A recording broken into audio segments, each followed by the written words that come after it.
Hello students. हमारा एक another topic है साइफन, है ना। साइफन क्या है उसको एक्चुअली हम लोग एक अनदर छोटे से एग्जांपल से समझते हैं। इसके बाद हम लोग बात करेंगे इस डेरिवेशन पे, है ना। साइफन के कॉन्सेप्ट पे बात करेंगे। पहले एक छोटा सा एग्जांपल हम लोग समझते हैं। यहाँ देखिए आप, ये एक ग्लास है जो हायर एलिवेशन पे रखी हुई है ना। मतलब एक हाइट है उस पे रखी हुई है और दूसरी ग्लास लोअर एलिवेशन पे रखी हुई है। अब यहाँ पे देख रहे हैं कि एक पाइप है जो हायर एलिवेशन के ग्लास में इंसर्ट है ना, डुबोकर रखी गई है। एक्चुअली ऐसा क्या हो रहा है कि इस पाइप को इसमें डुबोने से इस ग्लास की पाइप है ना, सॉरी, इस ग्लास की लिक्विड इस ग्लास में आ रही है। ऐसा क्या हो रहा है? सिर्फ आप ये जो पाइप है, पाइप को डुबाने मात्र से लिक्विड ट्रांसफ़र होना स्टार्ट नहीं होता है। एक्चुअली होता क्या है कि जब भी ये पाइप लेते हैं हम लोग, ठीक है, इसको इसमें डुबोते हैं। ये हायर एलिवेशन का ग्लास है, उसमें डुबो दिए। अब हम लोग क्या करते हैं कि ये जो पाइप है, पाइप के अंदर जो एयर है उसको बाहर निकालते हैं, या तो ड्रॉप से, किसी ड्रॉप से किसी ड्रॉप से पाइप के अंदर की हवा को खींच लेते हैं, या फिर बाय माउथ भी हम लोग इस पाइप के हवा को खींचते हैं। ऐसा करने से होता क्या है कि जब भी हवा आप एयर को खींचते हैं तो यहाँ पे वैक्यूम जनरेट होता है ना। इस पाइप के अंदर क्या होता है, वैक्यूम जनरेट होता है। और इस ग्लास के जो सुपरफिशियल सरफेस है, इस पे कौन सा प्रेशर लग रहा है? एटमॉस्फेरिक प्रेशर लग रहा है, ठीक है। और यहाँ पे आपने जब हवा खींचा तो वैक्यूम प्रेशर अप्लाई हुआ, मतलब कि प्रेशर डिफरेंस जनरेट हुआ, है ना। जैसे ही प्रेशर डिफरेंस जनरेट होगा तो क्या होगा, लिक्विड आपका फ्लो करना स्टार्ट होगा थ्रू द पाइप, है ना। जैसे ही आपका प्रेशर डिफरेंस जनरेट होगा वैसे ही लिक्विड फ्लो करना स्टार्ट करेगा थ्रू द पाइप से, यानी कि इस ग्लास की सारी लिक्विड इस ग्लास में आ सकती है, ठीक है। इस चीज़ को हम लोग समझ रहे हैं, है ना। इस डायग्राम को आपको नोट्स में नहीं बनाना, ये सिर्फ समझने के लिए है, ठीक है। आगे चलते हैं हम लोग। अब आते हैं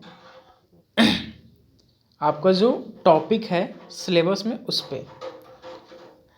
ये देखिए, एक रिजर्वायर है, एक बड़ा सा टैंक है जिसको हमने ये नाम दिया है।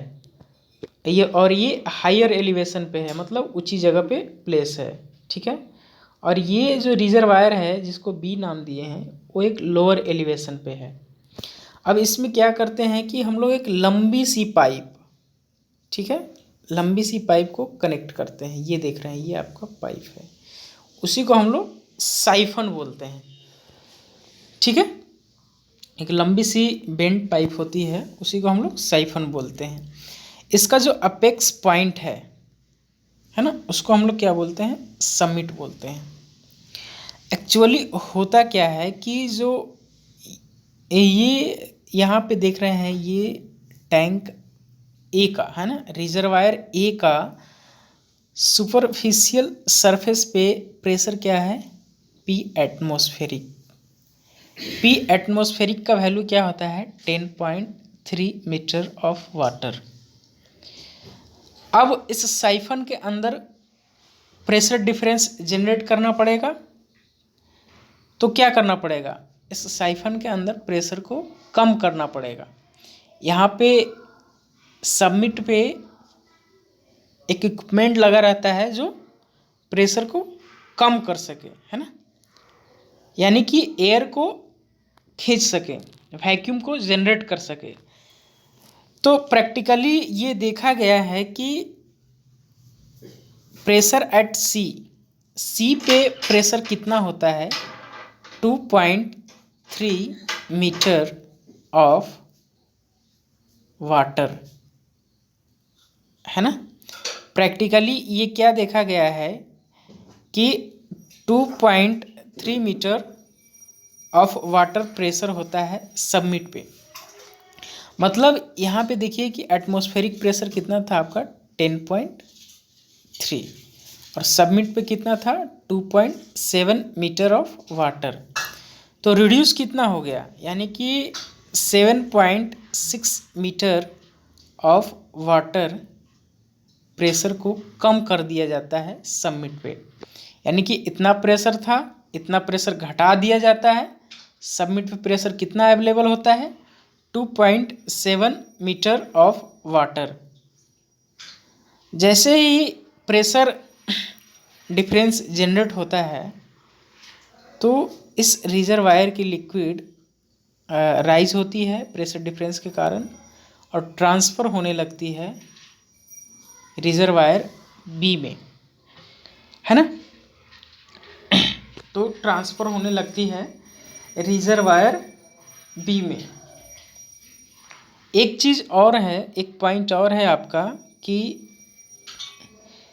अगर सबमिट सी पे 2.7 मीटर ऑफ वाटर से प्रेशर कम कर दिया जाए, है ना। ये आपका सबमिट सी है, इस पे अगर 2.7 मीटर ऑफ वाटर से प्रेशर कम कर दिया जाए तो ये जो रिजर्वायर है इसके अंदर जितने एयर होंगे, एयर बबल होंगे या फिर गैसेस होंगे, वो क्या करेंगे कि यहाँ से निकलकर सबमिट पे जाके फंस जाएंगे, है ना।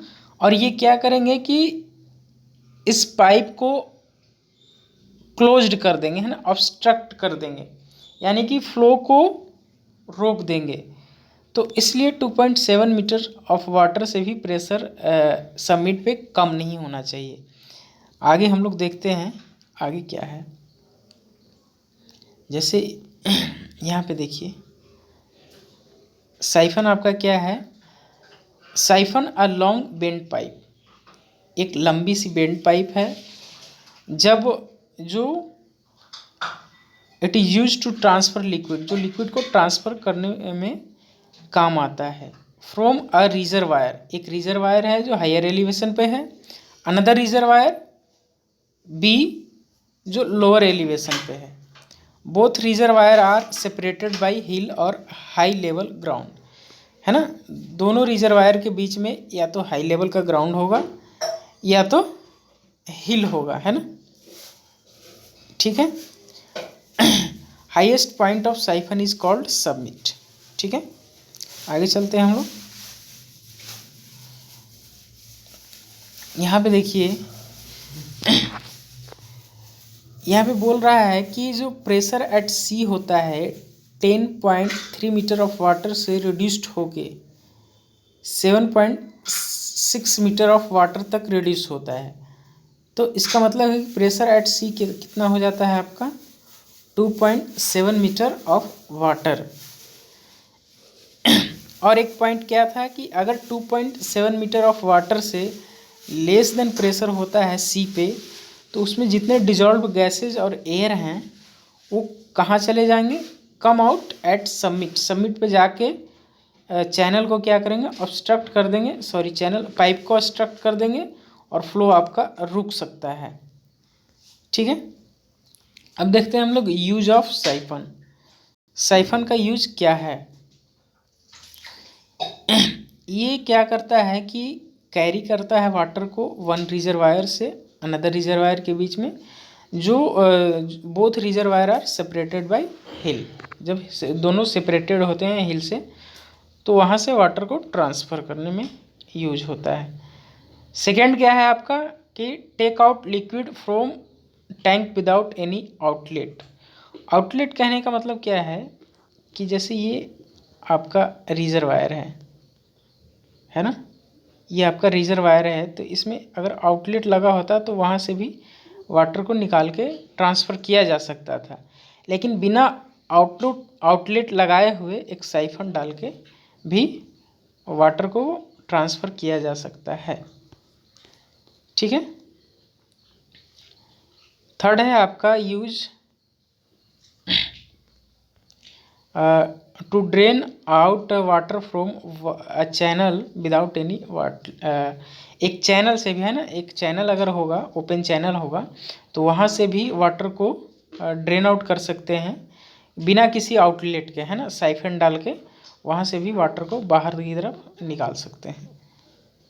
ठीक है, तो ये आपका यूज हो गया। आई होप आप लोगों को समझ में आया होगा। अगर फिर भी कोई प्रॉब्लम हो तो यू कैन से मी। सो आप लोग वीडियो को पूरा देखें। आई होप समझ में आ रहा होगा आप लोग को। Thank you.